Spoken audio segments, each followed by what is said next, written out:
Instagram ட்விட்டர்னு எந்த ஒரு app open பண்ணாலும் ரஜினி சார் ஃபேன்ஸும் விஜய் சார் ஃபேன்ஸும் அடிச்சுக்கிற வீடியோஸ் தான் வந்துகிட்டு இருக்கு. அவங்க ரெண்டு பேரும் மாற்றி ஒருத்தருக்கு ஒருத்தர் ப்ளேம் பண்ணி வீடியோஸ் மேலே வீடியோஸாக போட்டு தள்ளிக்கிட்டு இருக்காங்க.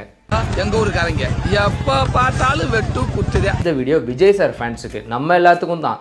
நான் என்ன சொல்கிறேன்னா, இது ஒரு சினிமா ஃபைட்டோ என்னமோ கிடையாது. இன்றைக்கி நேற்றுக்கு இந்த Rajini sir Vijay sir fight நடக்கலை. ஸோ இதை நம்ம 3 வருஷம் முன்னாடியே 2.5 வருஷம் இருக்கும்னு நினைக்கிறேன், அப்போவே பேசியிருக்கோம். ஆடியோ லான்ச்சில் நடந்த பஞ்சாயத்து அப்போவே நம்மளே ஒரு ஃபுல் வீடியோவே போட்டிருக்கோம் இதை பற்றி. இதெல்லாம் தேவையில்லாத வேலை, அவங்க ரெண்டு பேரும் அவங்க வேலையை பார்த்துட்டு இருக்காங்க, நீங்கள் உங்கள் வேலையை மட்டும் பாருங்கன்னு சொல்லி. இந்த பிரச்சனை இப்போ தொடங்கினதுக்கு காரணம் டிவிகே தரப்புல இருந்து ஆதவ அர்ஜுனா அவர்கள் பேசும்போது அவர் ரொம்ப டீசெண்டாக தான் அவரோட கிரிட்டிசிசம் வச்சிருக்காரு. அவரோட கிரிட்டிசிசம்க்கு ரஜினி சார் ஃபேன்ஸ்லேருந்து நிறைய எதிர்ப்புகள், யாரும் எங்கள் ரஜினி சார் வந்து மிரட்டலை அப்படின்னு சொல்லிட்டு. அண்ட் திடீர்னு இன்னைக்கு ரஜினி சார் வந்து ஒரு அறிக்கை வெளியிட்டாரு. அதில் ஆதவ அர்ஜுனாவோட அந்த பேச்சு தவறான பேச்சு, அண்ட் காலம் வந்து காத்திருந்து பதில் சொல்லும், காலம் பேசாது காத்திருந்து பதில் சொல்லும் அப்படின்ற மாதிரி போட்டு வச்சிட்டாரு. ஸோ இன்னைக்கு திருப்பி அதை எடுத்துக்கிட்டு ரெண்டு பக்கமும் ரெண்டு பேரும் ஃபைட் பண்ண ஆரம்பிச்சிட்டாங்க. ஸோ விஜய் சார் ஃபேன்ஸ், இது நான் திருப்பியும் சொல்கிற மாதிரி சினிமா கிடையாது, ஒரே ஒரு வாட்டி வரக்கூடிய எலெக்ஷன். இந்த படம் போச்சுன்னா அடுத்த படத்தில் பார்த்துக்கலாம்ப்பா, ஹிட் ஆயிரும்னு சொல்லலாம் முடியாது. இந்த எலெக்ஷனை விட்டிங்கன்னா அடுத்து திருப்பி வரதுக்கு 5 வருஷம் ஆகும். இதுக்கிடையில் இங்கே இவங்க அடிச்சுக்கிட்டே இருக்கிற நேரத்தில் பின்னாடி ஈஸியாக அவங்க ஓட்டு வாங்கிட்டு போயிடுவாங்க. ஏடிஎம்கே டிஎம்கே அவங்க ரொம்ப ஈஸியாக ஓட்டு வாங்கிட்டு போயிடுவாங்க. அது பின்பக்கமாக தூக்கிட்டு போயிட்டாண்டி. விஜய் சார் ஃபேன்ஸ் என்ன பண்ணணும் இந்த நேரத்தில்?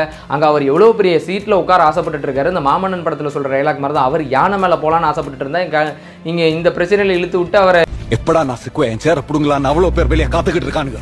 இறக்கி விட்டுருவீங்க போல.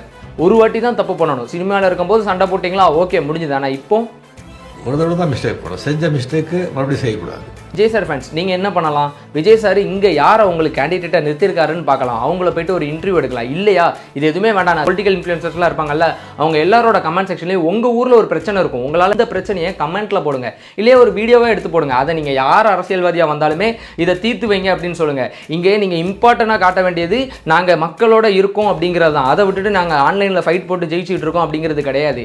ரொம்ப முக்கியமாக இந்த 45 வயசுலேருந்து 60 வயசுக்குள்ளே இருக்காங்கல்ல, இந்த ஓட்டர்ஸோட அந்த ஓட்டு வந்தால் மட்டும்தான் இங்கே நம்ம நினைக்கக்கூடிய இமாலய வெற்றி அடைய முடியும். ஸோ நிறைய பேர் சொல்லுவாங்க மொதல் வாட்டியெல்லாம் நீ சிஎம் ஆக முடியாது. எனக்கு அதில் சுத்தமாக நம்பிக்கை இல்லைன்னு வச்சுக்கோங்களேன். எனக்கு ரொம்ப பிடிச்ச என்னோட அண்ணன் தளபதி விஜய் அவர்கள் சிஎம் ஆகணும்னு நான் ஆசைப்பட்றேன். ஆனால் அதுக்கு இங்கே களத்தில் நிறைய ஒர்க் பண்ணணும். எனக்கு தெரிஞ்ச ஒரு அண்ணன்ட்ட பேசிகிட்டு இருந்தேன். அப்போ அவங்க சொன்னாங்க, நீங்கள் இப்படி உங்கள் அண்ணனுக்காக இப்படி பழி வாங்கணும், மாற்றி வீடியோ போட்டு அலைஞ்சா உங்கள் அண்ணன் ஜெயிக்கிறதுல நீங்கள் கனவுல தாண்டா நினச்சி பார்க்கணும் அப்படின்ற மாதிரி. ஸோ ஓட்டை இழந்துருவோம். நீங்கள் எடுக்கக்கூடிய ஒரு விஷயமே ஓட்டை இழக்கிறதுக்கான ஒரு விஷயமா மாறி போயிடும். ஸோ தயவு செஞ்சு ரொம்ப கிளியராக மூவ் பண்ணுங்கள். நீங்கள் எலெக்ஷனை நோக்கி மூவ் பண்ணுங்க. இங்க Rajini sir Vijay sir fans fight போட்டுட்டு இருக்கான நேரம் இது கிடையாது. முக்கியமா மக்களுக்கான நேரம் அப்படிங்கறத மறந்துடாதீங்க. மக்களோட பிரச்சனைகளை எடுத்து சமூக வலைதளங்களை கொடுத்து பேசுங்க. ஒரு சில நேரங்களில் அமைதியா இருந்தாலே ஒரு பிரச்சனை வராது.